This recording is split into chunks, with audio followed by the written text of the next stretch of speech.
आपको एसआईआर के बारे में तो जानकारी होगी ही।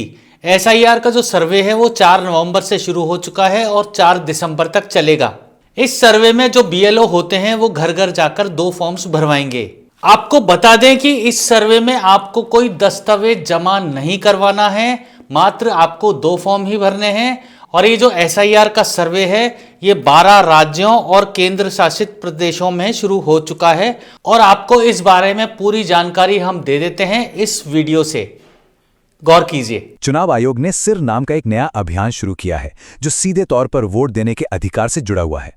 चलिए इसे जरा समझते हैं। देखिए, यह अभियान 2 फेज में होगा। पहला फेज 4 नवंबर 2025 से शुरू होगा, जिसमें बूथ लेवल ऑफिसर्स यानी बीएलओज घर घर आकर वोटर्स की जानकारी को वेरीफाई करेंगे। अब इस पूरी प्रक्रिया का जो आधार है वो बहुत सरल है। 2025 की जो वोटर लिस्ट है उसकी तुलना सीधे सीधे साल 2002 की लिस्ट से की जाएगी और इसी तुलना के आधार पर हर वोटर को ए से लेकर एफ तक 6 अलग अलग कैटेगरीज में बांटा जाएगा। मतलब 2002 की वो लिस्ट ही एक तरह से सब कुछ तय करने वाली है। तो सवाल ये उठता है कि किसी को कौन सी कैटेगरी मिलेगी। इसके लिए 2 मुख्य चीजें देखी जाएंगी। पहली, वोटर की उम्र और दूसरी, 2002 की वोटर लिस्ट में उनके परिवार का नाम है या नहीं। ठीक है, तो सबसे पहले ग्रुप को देखते हैं। ये वो लोग हैं जिनकी उम्र 38 साल या उससे ज्यादा है, यानी जिनका जन्म 1 जुलाई 1987 को या उससे पहले हुआ है। अगर उनका नाम 2002 की लिस्ट में मिल जाता है तो उन्हें रखा जाएगा कैटेगरी ए में, और अगर नाम नहीं मिलता तो उन्हें डाल दिया जाएगा कैटेगरी बी में। एकदम सीधा सा हिसाब है। अच्छा, अब आते हैं दूसरे एज ग्रुप पर। यह है 22 से 38 साल के वोटर्स, जिनका जन्म 2 जुलाई 1987 से 2 दिसंबर 2004 के बीच हुआ है। अगर इनके माता या पिता दोनों में से किसी एक का भी नाम 2002 की सूची में है तो उन्हें मिलेगी कैटेगरी सी। लेकिन अगर माता पिता दोनों में से किसी का भी नाम उस लिस्ट में नहीं है तो फिर उन्हें कैटेगरी डी में रखा जाएगा।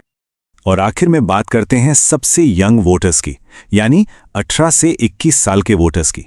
यहां पर नियम थोड़े और सख्त हैं। इन्हें कैटेगरी ई में आने के लिए माता और पिता दोनों का नाम 2002 की लिस्ट में होना जरूरी है। अगर एक का भी नाम नहीं मिला तो उन्हें सीधे कैटेगरी एफ में डाल दिया जाएगा। तो ये जो A B C D categories हैं, इनका आखिर मतलब क्या है? इसका जवाब मिलता है हमें दूसरे फेज में। आपकी कैटेगरी ही ये तय करेगी कि आपको अपना वोट देने का अधिकार बनाए रखने के लिए कौन से और कितने डॉक्यूमेंट्स जमा करने पड़ेंगे, और कुछ मामलों में अपना वोट देने का अधिकार बचाने के लिए इतने डॉक्यूमेंट्स तक देने पड़ सकते हैं। चलिए इस टेबल को जरा ध्यान से समझते हैं। अगर कोई कैटेगरी ए में है तो बहुत बढ़िया, उन्हें कोई प्रूफ नहीं देना होगा। बी, सी और ई कैटेगरी के लोगों को सिर्फ अपना एक प्रूफ देना होगा। लेकिन कैटेगरी डी वालों को अपना और अपने माता या पिता में से किसी एक का यानी कुल 2 प्रूफ देने होंगे। और सबसे ज्यादा कैटेगरी एफ वालों को अपना और अपने माता पिता दोनों का मतलब कुल 3 प्रूफ पेश करने होंगे। और सबसे जरूरी बात, अगर ये प्रूफ नहीं दिए जा सके तो मतदाता सूची से नाम हटने का पूरा खतरा है। तो अब सबसे बड़ा सवाल, आखिर किया क्या जाए? घबराने की जरूरत बिल्कुल नहीं है। कुछ बहुत आसान कदम हैं जो अभी से उठाए जा सकते हैं ताकि आगे चलकर कोई भी परेशानी ना हो। तो सवाल यह है कि पहले फेज की तैयारी के लिए हम अभी से राइट नाउ क्या कर सकते हैं? देखिए, हमारा लक्ष्य होना चाहिए कि हम सबसे आसान कैटेगरीज ए, सी और ई में आ जाएं। इसके लिए क्या करना होगा? जिनकी उम्र 41 साल से ज्यादा है वो 2002 की लिस्ट से अपना नाम, भाग संख्या और क्रम संख्या ढूंढकर अपने बीएलओ को दे दें। जो 21 से 38 साल के हैं वो अपने माता या पिता में से किसी एक की 2002 की लिस्ट की जानकारी अपने बीएलओ को दे दें।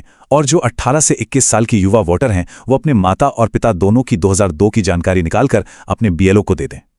एक बात याद रखिए, अभी से ये थोड़ी सी मेहनत करने का फायदा बहुत बड़ा है। जब पहले फेज में बीएलओ वेरिफिकेशन के लिए आएंगे ना, तो उनके लिए आपको ए, सी या ई जैसी आसान कैटेगरी में डालना बहुत सिंपल हो जाएगा और आप भविष्य की बड़ी मुश्किलों से बच जाएंगे। आखिर में ये सारी मेहनत सिर्फ किसी दस्तावेज के लिए नहीं है। जैसा कि इस गाइड में कहा गया है, ये इसलिए है ताकि हमारा वोट देने का अधिकार बरकरार रहे और हम लोकतंत्र को बचा सकें।